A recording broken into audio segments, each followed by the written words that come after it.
When you think about businesses that are selling through the roof, like Aloe or Allbirds, sure, you think about a great product, a cool brand, and great marketing.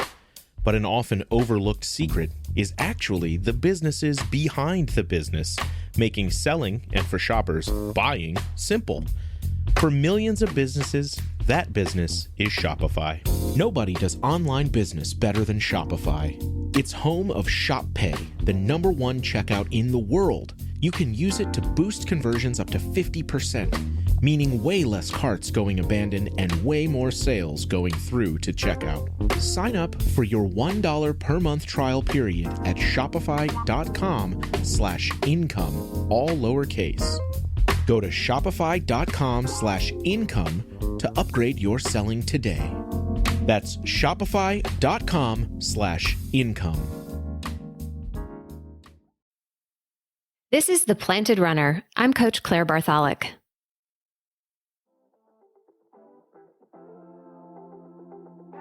When I was in the thick of marathon training, chasing my dream goal of a sub-3-hour marathon, a friend of mine asked, "Would you ever run a marathon just for fun?" I looked at her like she had lost her mind. Absolutely not, I said. Marathons aren't fun. Sure, you can say it's type 2 fun, where it's hard and the fun is when you feel accomplished at the end. But I am simply not wired in a way to run 26.2 miles in the name of fun. Jocelyn Benson just might be wired differently. She's run about 40 marathons with no specific training, very few rest days, mainly just for fun. She even ran one 8 months pregnant. And, oh yeah, she also happens to be the Michigan Secretary of State. How and why does Jocelyn Benson train the way she does with such a high-profile career? Let's find out.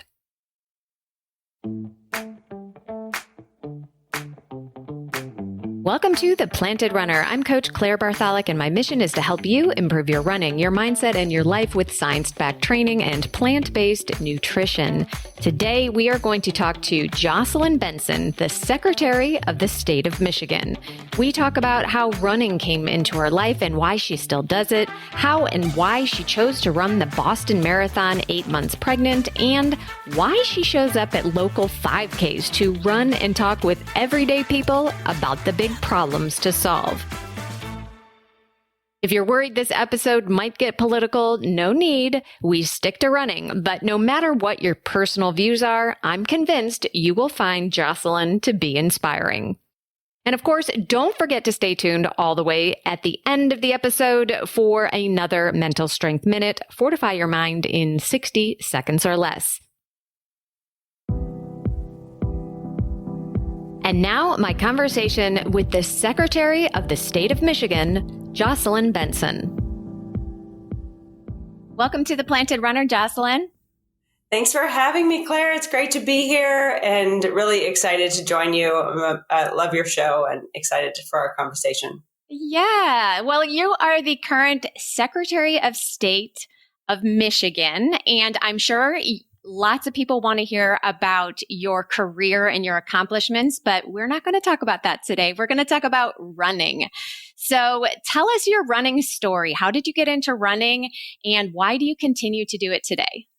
You know, I started running late in life, really, when I was in college. I went to Wellesley College, and there was this beautiful pond on campus, a lake, and I started walking around it when I went to when I became a student. And loved walking. And then I was sort of impatient. And before I knew it, I was running around it. It was a 3-mile loop. And before long, I was doing 2 loops around the lake. And it just became a practice, because once you start running, you see the benefits, you see the life lessons you learn along the way. And then when I moved to Michigan, there was a beautiful path, a trail called Paint Creek Trail. And I saw a news article say, challenging the readers to run into spring. It was the title. And I thought, why don't I go on the trail, and ultimately decided to run a half marathon because the trail was such a beautiful place to run. It was a great place to clear my head and all the rest. And so, and then I ran a half marathon, and I'm very competitive, as we often are as runners. Yes. And that was really what hooked me, the race, the camaraderie, the community, the independence of running, combined with the those around you that you can learn from and share the experience with. It's such a beautiful thing. So I was hooked. Yeah, well, the one thing I'm kind of struck by is, and I see this a lot, is that people who are very busy, people who are type A, people who have high powered careers, you would think that they would choose a sport that didn't take so much time. Endurance running, you need to spend a lot of time running just to be okay at it. And so how do you fit running, all the running you do for marathons, how do you fit it into such a busy life? So after I finished my first marathon, which was the Detroit Marathon, I thought, okay, now I have to run Boston. Because I went to Wellesley. Wellesley's like the halfway point, right? So it really became, this was back in 2005. And so it was sort of just like a metaphor for running, one step at a time for me, getting into it and then building out a training plan for Boston, deciding I would run 2 marathons a year. And I have run 2 marathons a year since. And so it's become a habit. It's become like, for me, eating, brushing my teeth, like it's something that's just a part of what I do because it's such a regular part of my day. I run 6 miles a day. Most days I could count on my hand the number of days in the last 20 years I haven't gone for a run.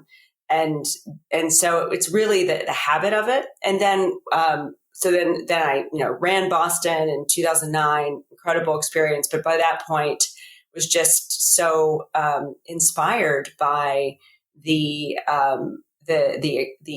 what you learn along the way. And that's really what it is for me. It's a way of connecting at a time when in my work and our professional lives, it can be really noisy, really stressful.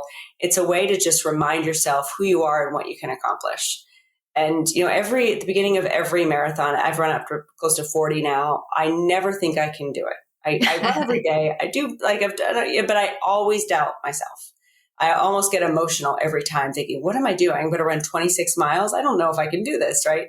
And yet every marathon I've run, I've finished. And so it's this constant reminder of who I want to be, what I want to be like, someone who can take on great challenges and accomplish things that when you start out on the journey, you don't think are possible.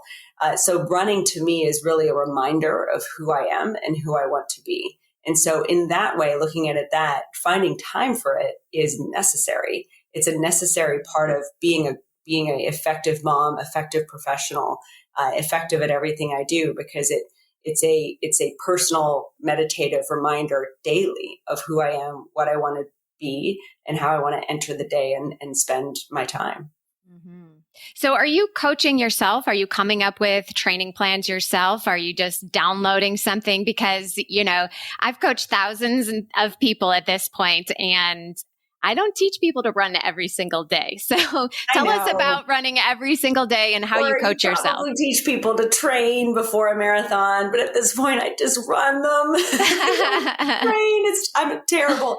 Yeah, I'm not surprisingly I've never been coached. I'll go to running stores and I'll like get advice. I'll read books. But I love the simplicity of running. Yeah. I don't have to run fast. I don't have to PR every time. I just love the experience. I love seeing a city through the eyes of a marathon and those who put on the marathon and those who come out to cheer on the marathon runners. So for me, it's really this holistic experience of running and what you learn along the way. It's much less about the physical piece, although I have along the way learned the importance of core work, the importance of strength training, the importance of Pilates, so I do solid core, which is a great workout for your core and sort of stabilizes your hips. So I've learned along the way how to piece things together, but it's more just it's like more of a personal journey for me to learn more about myself, instead of having others tell me how to, get better or coach me to a higher, output. Yeah. Well, I think that's an important distinction because so many people, especially competitive people, they want to get better and better and better. They want to do a marathon in X amount of time and then they want to take 10 minutes off and then, keep going and going and going. And it's all about the finish time because the finish time is, it's a binary result. You either do it or you don't, and a lot of people can't train for the experience. They're just like, well, it's, have I improved? Have I not improved? So I would love to hear a little bit more about that piece of it. You are clearly a competitive, high level person who gets results in her job. How do you let go of that piece when it comes to racing marathons? Well, first I'll choose a marathon based on a city I want to explore. So Paris, London, Venice, right? I just did London in April, which was far and away the most, other than Paris, which was my favorite race because the course is incredible. The crowds are amazing, but London was the largest marathon in the world, in terms of competitors and crowds. There were 800,000 people who came out to cheer. So to me, it's almost running causes me to slow down and focus on what's around me instead of in the rest of my work and world, thinking through what can happen and strategizing and planning and preparing and showing up in a way that's very oftentimes proactive looking or forward looking, or even being a mom where you're raising a kid and thinking about like, how is this going to play out a year from now? So for me, running is forces me to be present, and you get all of the benefits of that. So that's the experience, and it also forces you to pay attention. For me, pay attention to yourself and what your body's trying to tell you. Because when you're at mile 17 or 18, it's just you and your body at that point, like communicating, like, okay, I'm going to need some food here. I need to slow down, and so I just love having that space to just focus on the present, focus on those around me, help those around me, learn from those around me, be inspired by those around me in that immediate moment, and then push myself to another limit. And I think also in my the first phase of running marathons, from my first race in the fall of 2005, which was Detroit, to Boston in 2009, it was very much like, I'm going to run 2 marathons a year. Every marathon, I want to cut my time by 10. My first one was 4:20. So I needed to get down to 3:40 to qualify. So I thought I had a plan. I like this marathon, I'm going to try to run in 3:50 and then 3:45 and then 3:40.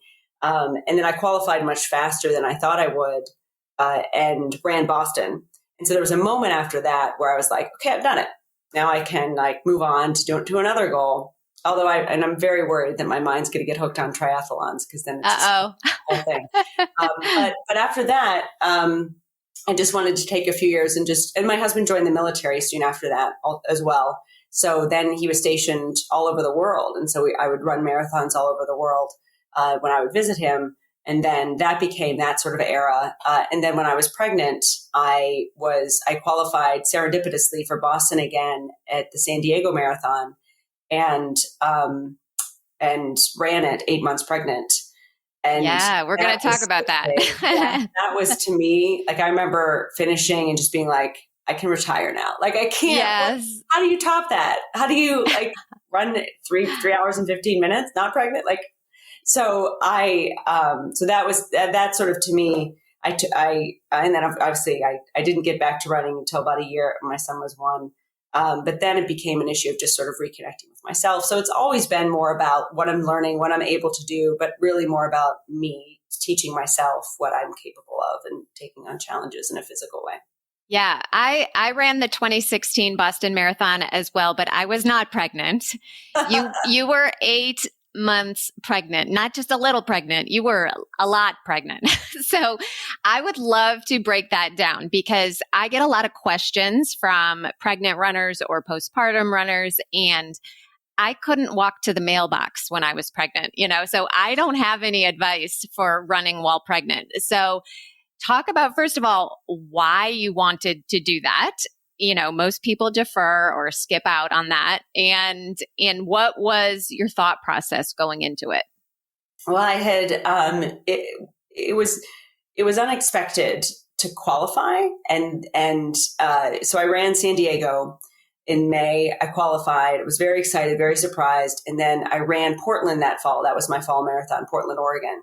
And I was about 4 weeks at that point, but I didn't know it yet. And I was like raring to go. And I was like, spring marathon's going to be Boston. I signed up because, it's this whole thing where you have to like log in and like sign up. Right. And so I like got in, I was really excited. And then like two days, maybe 3 days later, found out I was pregnant and about 5 weeks along at that point. And I was like, oh my gosh, I can't run Boston now. And I was like devastated because I was so happy and excited and, becoming a mom. But it was that first moment where I had to think, what of myself am I going to give up for motherhood?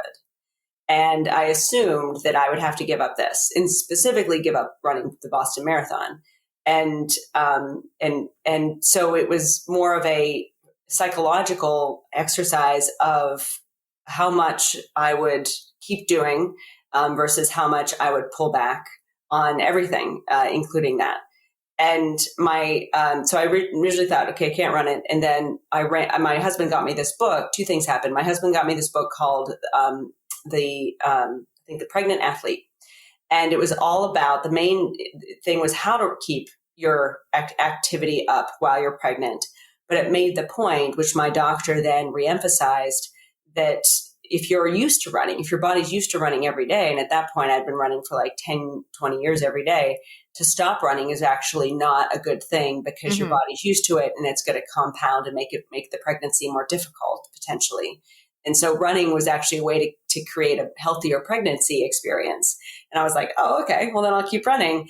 And not that I enjoyed those I still remember these long runs. I can't, bouncing and it was tough. Oh my God. But the second thing happened was I read about a woman, Amy Keel, who had run the Boston Marathon with my same due date the year earlier. And just reading that article, I thought, if she did it, maybe I can too. And then I thought, I want to try to do it just so that if I do it, other people can look at me and say, well, she did it, maybe I can too. To inspire others to, maybe it's not a marathon, but maybe it's a half marathon, maybe it's a 5K, maybe it's something unrelated to running. But if you can do something that might inspire others to push themselves a little bit more, or believe that they can do something that they otherwise thought they couldn't, then it's worth trying.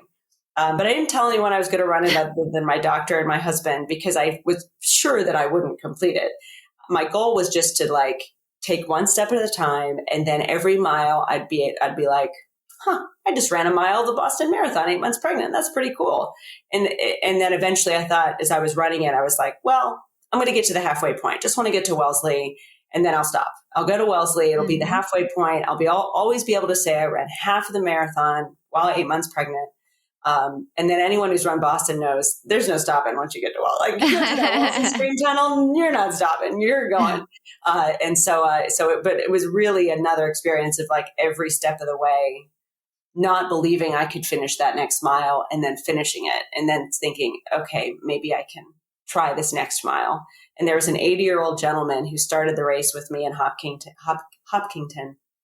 And I remember looking at him at mile 25 and we were like, we did it. Yeah, I never thought we would be at mile 25, but there we were. And so it was just a wonderful, amazing experience of, again, teaching yourself that oftentimes you can accomplish things, great things that you never imagined you could.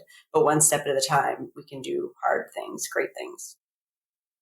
After a short break, I'll be back with more of my conversation with Jocelyn Benson. I want to tell you about a unique opportunity for you to get stronger, faster, and stay motivated to hit your running and nutrition goals this year. And that is to join the PR team. I started it in 2022, and I have to tell you, it's even better than I imagined. Each member of the team gets a custom training plan made by me for you based on your unique fitness, goals, and lifestyle.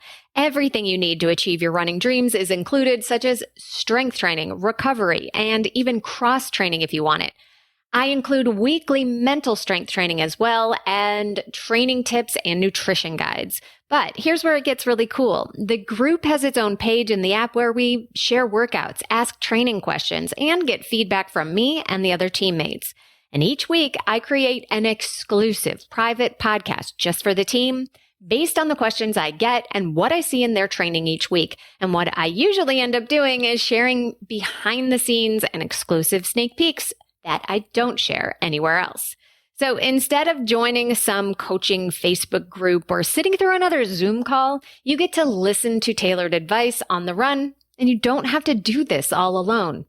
When you're ready to take your running to the next level and join an amazing team of runners, head to theplantedrunner.com/group and join us today. It's more affordable than you think, and I can't wait to have you. The Planted Runner is sponsored by Liquid IV. I know most runners dread summer running, but I've got to tell you, I love it. The long days, the lack of layers of gear, it's just my favorite. But of course, I make it a priority to stay hydrated, and this year, that means Liquid IV. Summer is the perfect time to try their new Arctic raspberry flavor. Plus, Liquid IV has sugar-free solutions powered by Live Hydra Science for smart hydration. You can pre-hydrate before your run, add a stick to your bottle to carry with you, and naturally, you'll want to have it to add to ice-cold water after your run.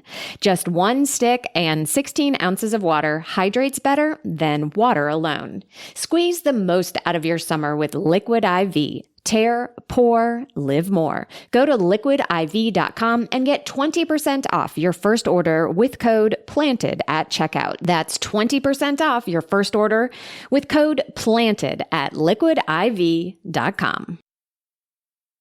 And we're back with more of my conversation with Jocelyn Benson.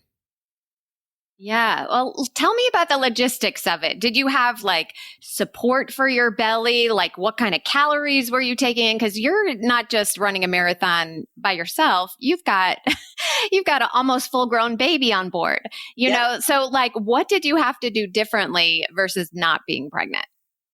Not much in terms of, well, I couldn't worry about my speed. Yeah.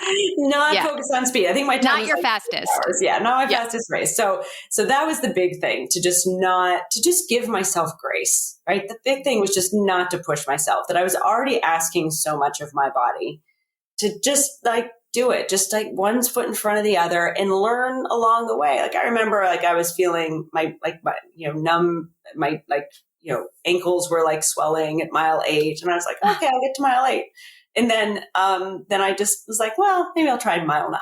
And then, I got 4 miles to Wellesley. It's a little bit, but in terms of what I did different, a lot, that was the biggest piece, not really expecting much, not pushing myself, just being grateful for whatever it was that my body could do.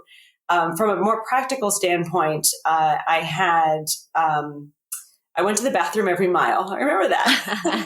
Okay. I ate whenever I was hungry. And I just, and I usually I do 4 goos along the way every 5 miles. And I did more than that this time. But the big lesson I learned throughout the training process was do as little differently than you would normally do, because your body is used to that. Yes, there's a human being growing. Your body's doing a whole lot of other things in that moment.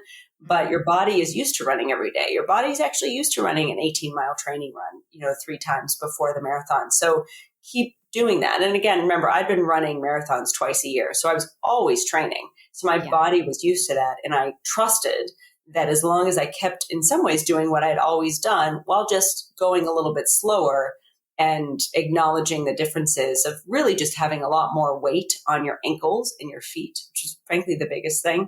That was what helped me the most. And then I did strength training for my legs because my legs were carrying so much more weight than they had been before. Then logistically, my husband actually rented a bike and biked from Boston to Hopkinton and then biked alongside with me.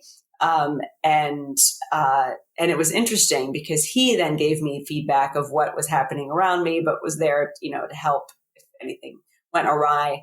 And what I remember, frankly, most about the race was that most people were very supportive, especially the men. Men were like, "Go!" I had a baby on board, son, all that stuff. But there was one woman who ran by me and said, "You should be more concerned about your baby than yourself, and what you're doing is really selfish. And then she like kept running. I was like, oh, it was like mile 4. And so it was also a lesson though of like how those words sting and how important it is as a running community that we support each other and recognize the power of solidarity and support. Because that one little thing stuck with me, it just was sort of like, oof, it felt yucky. But at the same time, it was like, well, it was a lesson to like always exude positive and support, even if, we disagree with what we be seeing someone do along a race. And so it was still a lesson, but that was it's the only time I had sort of any element of negativity on any race ever, which was interesting. Yes. And interesting that it came from a woman too. Yeah. But to be clear, you had a healthy birth and everything is fine with your son. Everything is fine. I ate a lot of food after the race. Yeah. Fun. Yes. So let's talk about your journey with running postpartum. So after you gave birth, how did you get back to running? Were you one of those mothers who has the baby and then runs the next day? Tell us some more about that. No, I stopped running in the last month of my pregnancy. Okay. It was after the race. It was like, just like, I have asked so much of my body. I'm done. Like, I got to just like, chill. And so I ran a couple like 3-mile. I have a treadmill, and so I would run like 3 miles for a little bit after that. But after I hit the 9th month, I stopped, and my body was sort of just like, "You're gonna stop. It's time to stop." So I listened and didn't get back to running until probably about a month or 2 after. But what gave me, because again, as a hard charging person, I would have wanted to get back right away, and I would do cross training. I still stayed active within the first week of birth. But in some ways, running the marathon also enabled me to like let go of the need to push myself to do anything more in that sort of 3 or 4 months that followed, because I had like asked so much of my body to be able to accomplish that. It was more important to just sort of rest. And so that's what I did really for the month after into the birth, and then in the month after birth. But it was probably July. My son was born June 12th. It was probably July when I started running again. It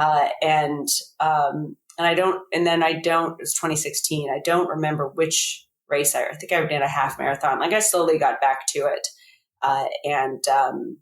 It wasn't, I think, until probably 2017, 2018 when I did a marathon again. Yeah. Did you feel like it was different? Like, your body obviously is different after giving birth. Did you feel like your body was different running after birth, after you recovered? No, but in some ways my motivation was different.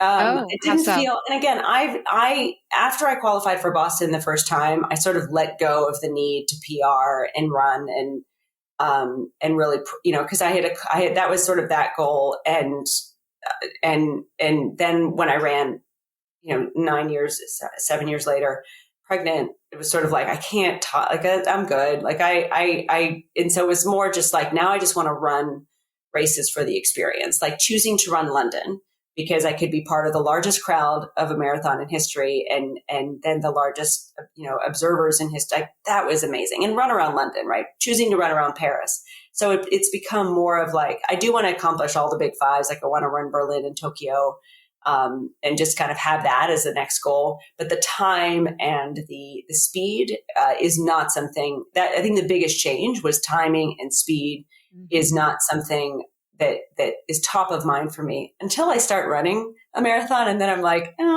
let's try to get to sub 4. Yeah. But it's more, and to get back at your first question about just timing, the real thing that I have done, which is not what I would recommend, is that after that, I'll run a marathon. And I think the first or second marathon back, I just ran it and I didn't train. And I was fine. And as soon as I finished it and wasn't injured and was fine, I was like, oh no, now I'm always going to not train. And so it's terrible. It is terrible, but it is, I have run now, maybe, 10 marathons now, just like making it a long run. And so you can't worry about speed and that sort of thing. Right. And so maybe the thing I've given up is the sort of competitiveness of it, worrying about speed, worrying about PR. Now it's truly just for the experience, because I'm so just grateful that my body is still willing to go another 26 miles. to give myself the experience of being able to, run the London Marathon or run New York again, as I'm going to do in November. Or I ran Disney, which I don't know if you've run Disney, but I have not. No, I know. It's a party, I've heard. You said at the starting line, the first time I ran it, if you're running to PR, you're not doing it right. I was like, yeah. Okay. Good. Yeah. It is so much fun. I mean, you can get off and ride a roller coaster and then get back on and start running again. Yeah. Right? So stuff like that is what finding that joy in the experience, and in the experience of those around you, running for things, running for charity, as opposed to, that's sort of the biggest shift, just trying to just have fun with it. And it's a great, empowering thing to still be able to do. Yeah. Yeah. Well, you're going to have to add a sixth one. Sydney is now one of the majors. Oh, so it is. Yes. So you've got another one on your bucket list. Indeed. Yes. That's great to know. I'll add that. So I've got 3 more to go: Berlin, Tokyo, and Sydney. So I love everything you're saying about running for the experience and not so much for the times and for performance. But I also kind of want to touch base on something in your book about one of your mantras is never give up. And I don't know. I see never give up. Like sometimes you should give up on certain things. Like there are times when you should quit, when you know things aren't happening. So I would love to hear more about that philosophy when it comes to running, because obviously, let's say you got injured, you're not going to finish the race injured, I hope. So let's get into that a little bit. That's a great point. I think to me, it's what are you not going to give up? Giving up a race versus giving up who you are. Never running again would be giving up to me. So I think stopping, because that's the beauty of running, to actually listen to what your body is saying. And if you get injured, your body is saying, you've pushed me too hard and I'm just going to, pull the ripcord here and we're out. And, that's, so much of being a sort of high functioning professional and doing a lot of things and being very busy means oftentimes and being a mom and juggling lots of things means oftentimes we don't listen to our bodies. We don't listen to what it's trying to tell us. And yet we can build a healthier lifestyle and a healthier, wellness experience if we do. And so I love that running forces me to listen to what my body's trying to tell me. And you're right. It does sometimes tell you, slow down, take this one out, sit this one out, don't do this. And that's good. That's a good check to have on yourself, especially if you're going to live with a mantra of perseverance and resilience and not giving up, which to me is at the heart of the mantra. The idea that I may stop running this time, but I'm going to fight to get back in the race so I can run again in the future. I'm going to work with my body so that what my mind wants it to do matches what I'm physically able to do. And so it's more about perseverance to achieve a goal and understanding that along the way, there are bumps, there are roadblocks, there are, side paths as well. And learning what you learn along the way, be sort of persevering with humility to what the experience is going to teach you and being willing to hear that. But at the same time, not giving up on the big goal, which is ultimately just staying true to who you are. And if running is part of your identity, if running marathons is something you want to consistently be able to do, then you figure out how to keep doing that, even as, immediate things along the way may instruct you to slow down or take time off. I mean, I lost the first time I ever ran for office, I ran statewide, did really well, got more votes than any other Democrat running, all of those sorts of things. But at the same time, didn't win the election. And what that taught me was that, one, there's many other ways to serve. There's many other ways to do the work you want to do. So not giving up in that case I could give up on that particular election, right?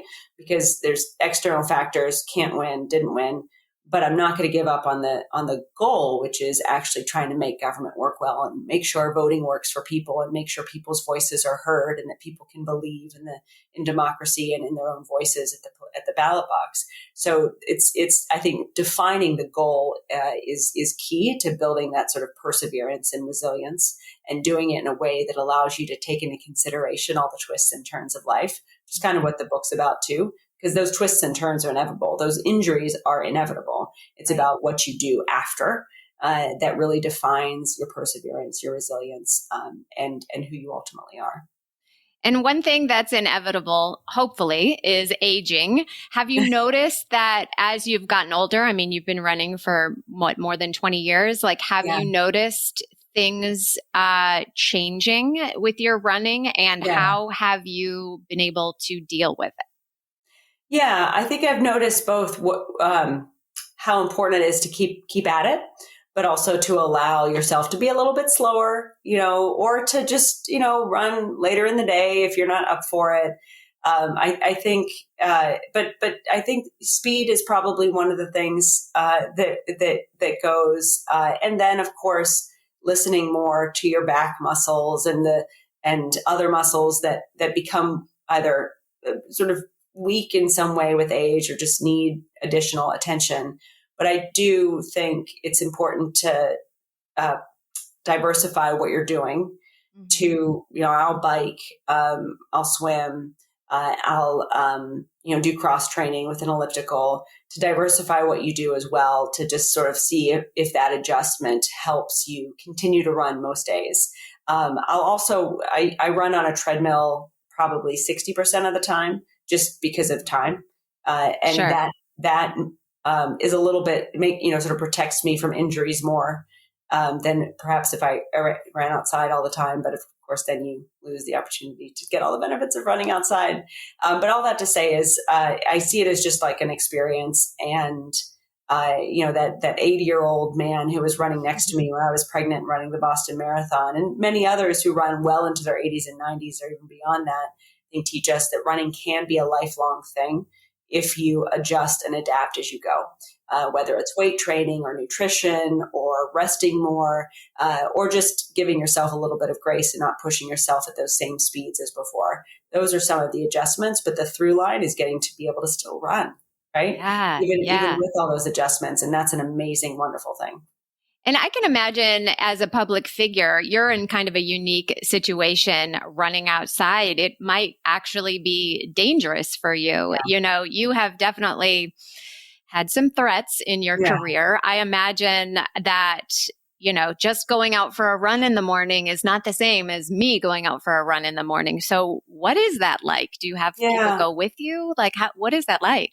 Not yet. I'm sure that'll come, but I really love the solitude of running and the independence of it. So it's going to be a lot before. It's going to take a lot to get me to be okay with running with security. I shouldn't say that. Oh yeah, I run with security all the time. So but at the same time, I really I enjoy the running. I think the bigger thing is that I have to have a treadmill in my home because I can't go to a gym. Yeah. And that is that, because that would be a bigger, so that's one adjustment.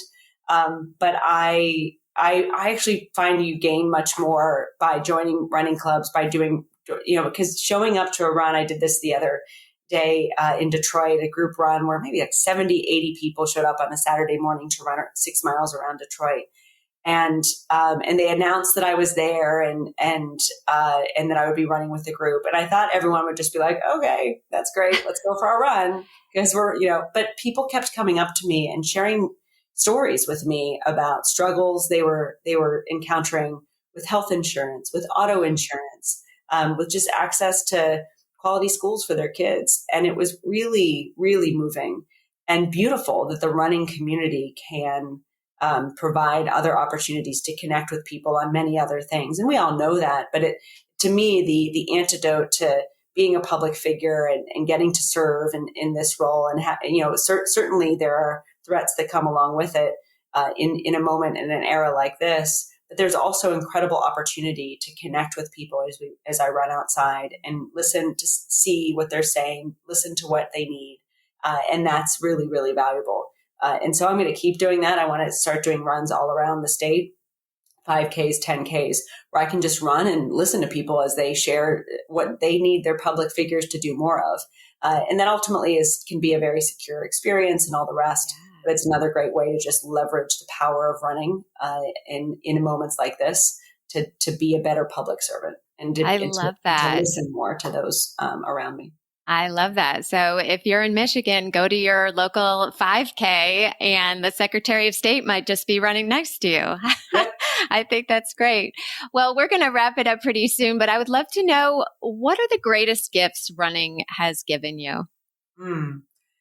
I think a reminder that's very internal and personal that I can and we can all accomplish much more than we ever really think of starting out. And, the fact that I wasn't a runner until I was in college. I didn't grow up running. It's not ingrained in me. It's something I chose to do. And I chose to do it because every step I take, it reminds me not only that I can do hard things, even if I doubt myself, but that secondly, we can accomplish those great things, transformational things, running a marathon 8 months pregnant, things we never would have thought were possible for ourselves or for others, just one foot in front of the other, one step at a time. And I think whenever we hit great challenges in life, it can be very overwhelming and seem insurmountable. Anything from starting a family to starting a business to resurrecting a business out of bankruptcy or finding a school for your kid.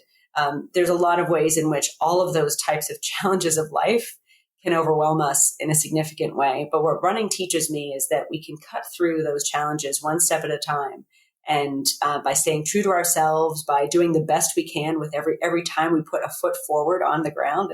And in doing so, we can actually navigate through the stormiest times with what we've got inside us, just like we can navigate through those most challenging of long runs with what we've got inside us. And so running teaches me what we're all capable of every time I run. And for that, I'm so grateful to be a runner and so grateful to be able to have that experience to consistently remind me of the power we all have inside us to define who we are and what ultimately we can accomplish. Beautiful. So you said you're running New York next. Are you training other than running every day? No. I run 6 miles a day and I do strength training. That's kind of it. I don't have time for long runs. I just don't. And I haven't.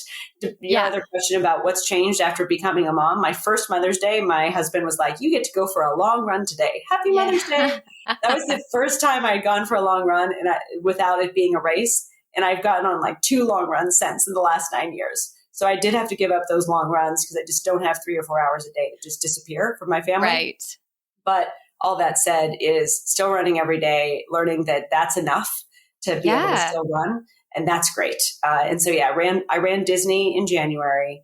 I ran London in April, and I'm running New York this fall. And there's many more I hope to run in the future. And I hope to be a governor here in Michigan who can push others to run and as a great vehicle to learn more about the world around us and also what we can accomplish ourselves.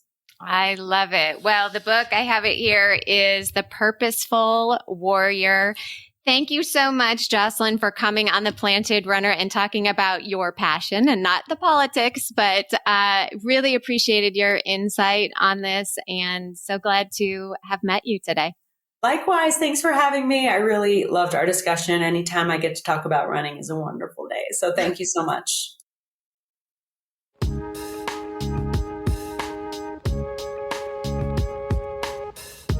And now it's time for the Mental Strength Minute. Fortify your mind in 60 seconds or less. Today's topic is agency. There are so many things in running and in life that we have no control over. Current events, the weather, a sick child keeping you up the night before a race, and so much more.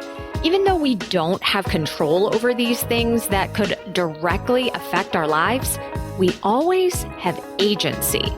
We always have the power to make decisions on how we will respond to events out of our control. If your race is warmer than expected, we have the power to change our strategy.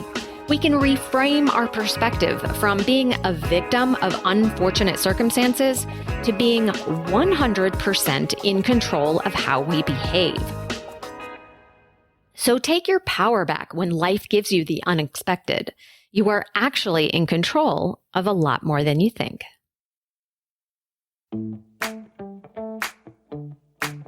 Thank you for listening to The Planted Runner, part of the Evergreen Podcast Network. Don't forget that you can enter to win a free custom training plan for your next race and get featured on the show. Just write an Apple Podcast review and enter at theplantedrunner.com/PRLab. Of course, reviews are the #1 way to boost this show's reach, and it's a great way to tell me what you'd like to hear next because I read every single one.